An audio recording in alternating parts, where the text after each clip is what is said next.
Hola de nuevo, bienvenido a un nuevo audio resumen del deseado de todas las gentes. En el capítulo de hoy, Jesús impone su poder a la tempestad.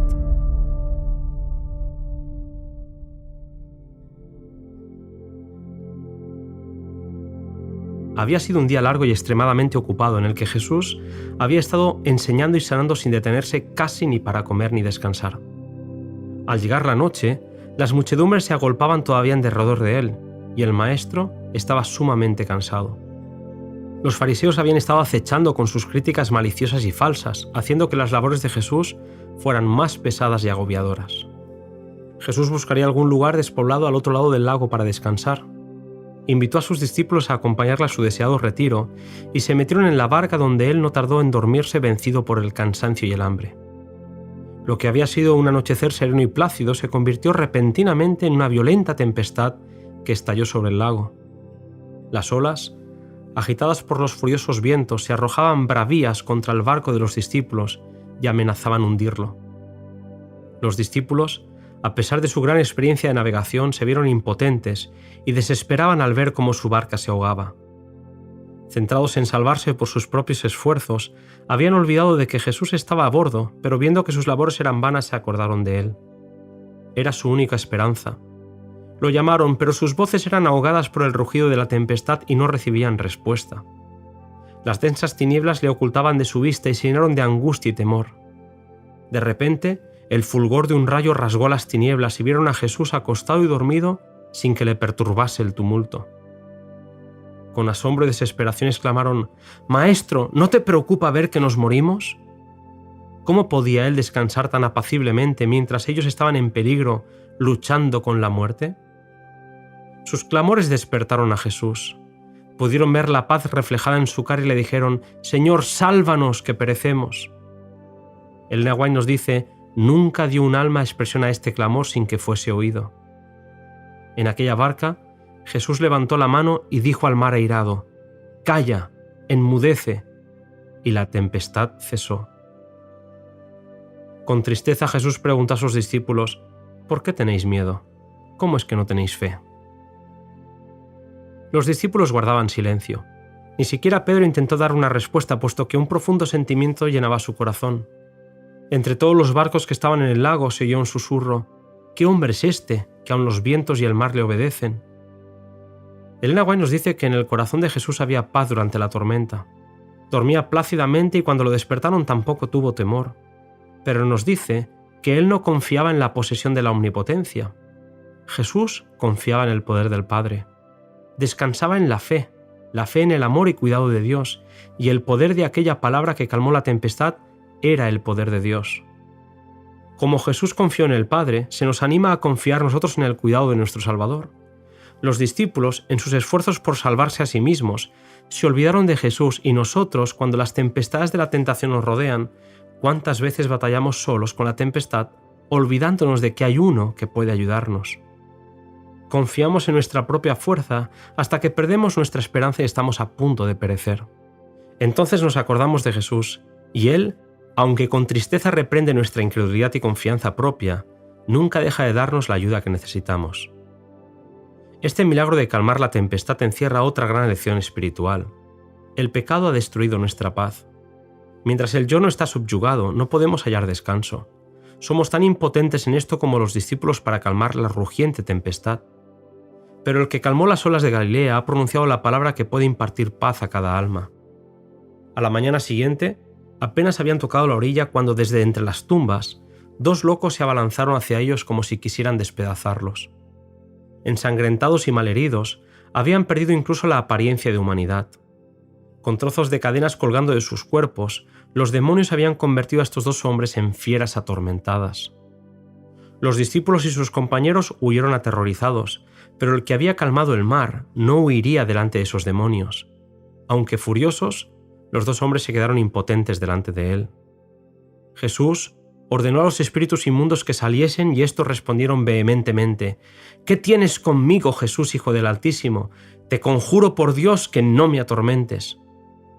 Cuando Jesús preguntó al espíritu cómo se llamaba, éste contestó: «Legión me llamo, porque somos muchos». Conociendo el poder del que les ordenaba salir de aquellos hombres, los demonios pidieron que se les permitiese entrar en una piara de cerdos que estaba en una ladera no muy distante. Jesús se lo concedió e inmediatamente el pánico se apoderó de la piara, que echó a correr desenfrenadamente por el acantilado, arrojándose al agua, donde pereció. Mientras tanto, un cambio maravilloso se había producido en los endemoniados, cuyos ojos brillaban de inteligencia. Sus alegres voces, que alababan a Dios por su liberación, contrastaban con el temor y asombro que había invadido a toda la población cuando escucharon lo que había pasado con los cerdos. Los que durante tanto tiempo habían sido motivo de terror, ahora estaban sentados a los pies de Jesús. Escuchaban sus palabras y glorificaban a aquel que los había liberado. Pero la gente que contemplaba esta maravillosa escena no se regocijó.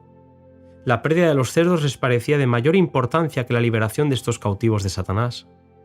Los intereses temporales eran más importantes para los dueños de los cerdos que las cosas espirituales, y su indignación cegó sus ojos con respecto a la misericordia del Salvador. Por temor a una posible ruina financiera, le rogaron que se apartara de ellos, y él, accediendo, se embarcó inmediatamente para la orilla opuesta. El sentimiento de los endemoniados era muy diferente. No se querían separar de aquel que los había liberado, y cuando Jesús estaba por subirse al barco, le pidieron poder irse con él para disfrutar de todas sus palabras. Jesús, en cambio, tenía otros planes para ellos: que se fueran a sus casas y contaran las grandes cosas que el Señor había hecho en su favor. Aunque era duro para ellos separarse de Jesús, tan pronto como se les señaló su deber, estuvieron listos para obedecer. Se quedaron en aquella parte de la orilla donde no solo hablaron de Jesús a sus familias y vecinos, sino que fueron por toda Decápolis, declarando por todas partes el poder del Salvador y describiendo cómo los había liberado de los demonios. Elena White nos dice que al hacer esta obra podían recibir una bendición mayor que si con el único fin de beneficiarse a sí mismos hubieran permanecido en su presencia. Es trabajando en la difusión de las buenas nuevas de la salvación como somos acercados al Salvador. Aunque aquellos dos hombres no habían escuchado ningún sermón de Jesús, llevaban en su persona la evidencia de que Jesús era el Mesías. Podían contar lo que sabían, lo que ellos mismos habían visto y oído y sentido en el poder de Cristo. Como testigos de Cristo, debemos decir lo que sabemos, lo que nosotros hemos visto, oído y palpado. Si hemos estado siguiendo a Jesús paso a paso, tendremos algo oportuno que decir acerca de la manera en la que Él nos ha conducido. Podemos explicar cómo hemos probado su promesa y la hemos hallado veraz. Podemos dar testimonio de lo que hemos conocido acerca de la gracia de Cristo. Este es el testimonio que nuestro Señor pide y por falta del cual el mundo perece. Aunque Satanás intentó destruir la vida de aquellos hombres y con el episodio de los cerdos consiguió que echaran a Jesús de aquel lugar, Dios usó toda esta historia para llevar las buenas noticias de salvación a toda aquella región. Por el testimonio de los endemoniados, la gente se maravillaba al escuchar las noticias prodigiosas. Se abrió una puerta a la entrada del Evangelio en toda la región.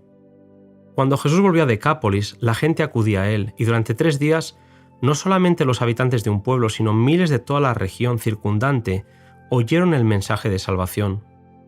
Aún el poder de los demonios está bajo el dominio de nuestro Salvador, y él predomina para bien sobre las obras del mal.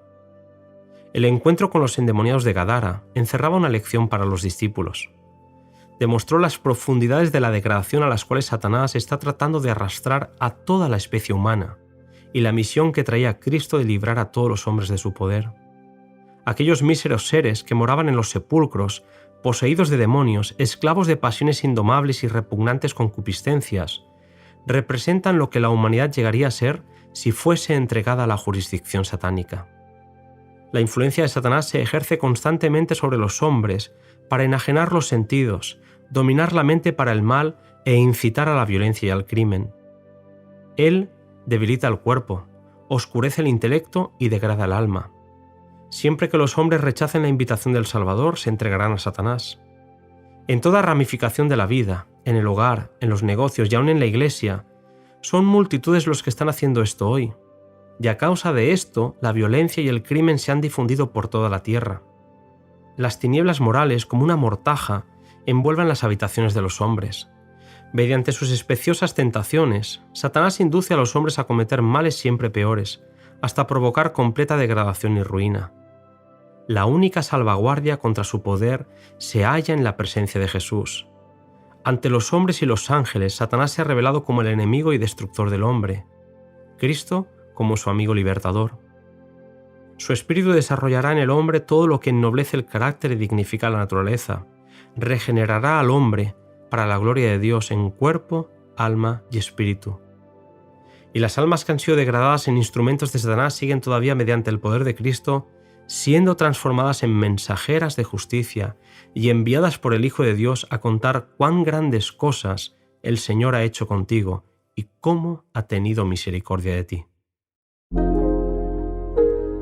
Hasta aquí, querido amigo, el resumen de este poderoso capítulo. Nos encontramos en el episodio siguiente llamado El toque de la fe.